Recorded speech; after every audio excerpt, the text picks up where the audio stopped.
How's it going, Renegades? Today we're going to take a look at Chloe and her steady state rowing.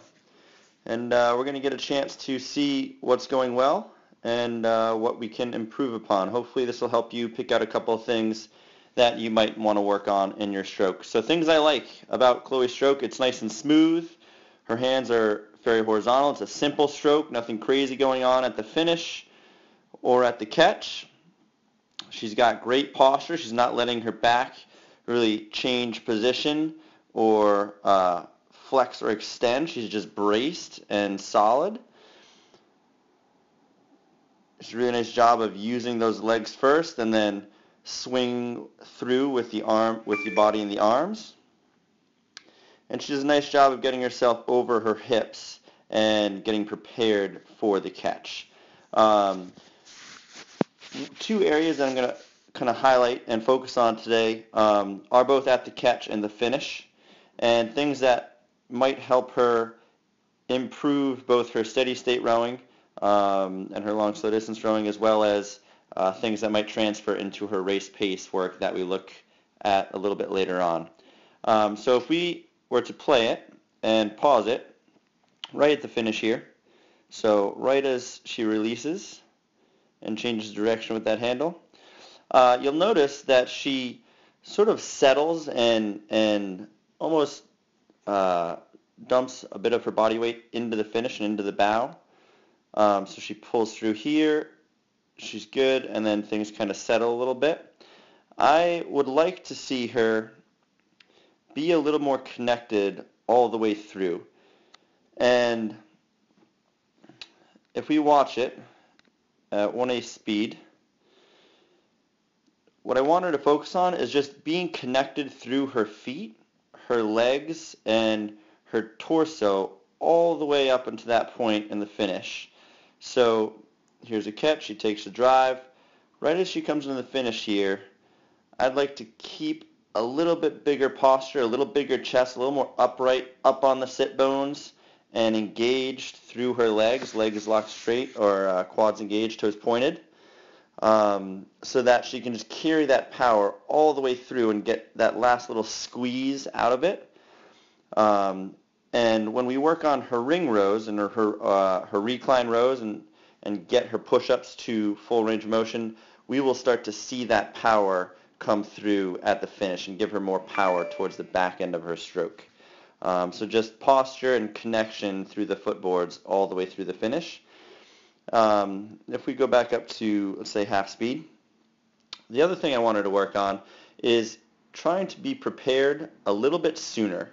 So if you take a look at her body angle at half slide, it's awesome. Boom, there she is at half slide. She's got a nice forward body angle. All right, we'll put in green right here. She's stacked, and kind of tell by the stripe in her tank. But as she continues into the catch, that body angle will continue to change, so that right here, as she comes into the catch, her shins are about vertical. Now her body angle has changed, and it's a bit more forward, which is okay.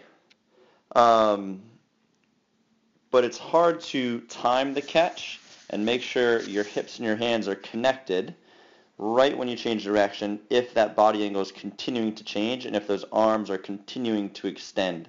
So if this is the body angle that she wants at the catch, I'm going to ask her to set it by half slide. So by this point in the stroke, if she wants to be here at this body angle where that red line is, I'd like to see that red line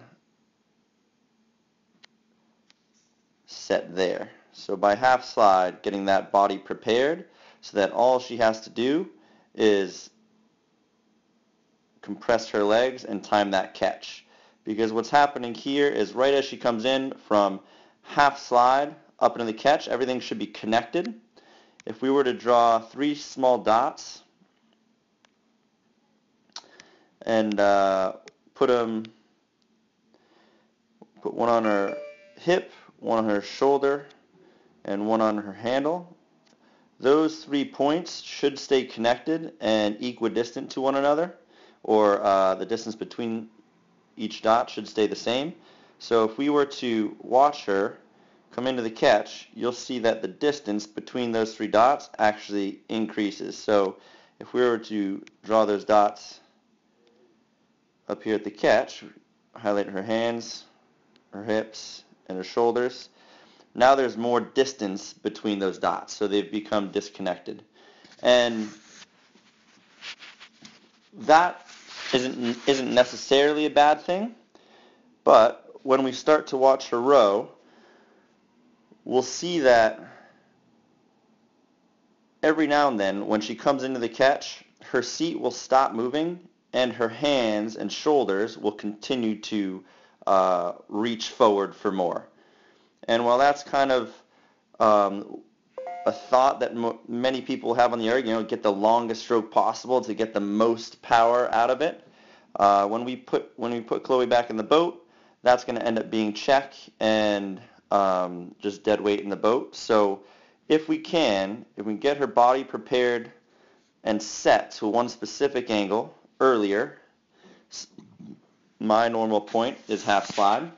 And then we can keep the connection between her hips, shoulders, and hands so they stay the same distance apart from half slide into the catch, and as she changes direction and takes that catch, then she'll have more power, the boat will continue to run, and she won't be creating any check. So if we just remove everything and take a look while she's going here at half speed, those are the couple of things that we're going to have her focus on. And they're small things here at steady state. It's not really big changes that we're asking her to make. Her steady state rowing looks great. But when we go to full speed to race pace, those areas sort of exponentially compound and come into and cause bigger problems. So we want to make sure she's extra focused on her posture and staying connected to the footboards all the way through to the finish, really squeezing off the end of the stroke, getting every ounce of power out of it, and then setting that body angle and those arms and preparing her upper body, everything from her hip all the way up and out to her hands needs to be set by half slide so that all she has to do is time the catch so her hips and her hands hit the catch at the same exact time, which she does now. But I think if we can get her to make that change, she should be able to get more power and pop and impulse into her drive. So hopefully that helped. Have a great week training, everyone, and yeah, we'll talk to you later.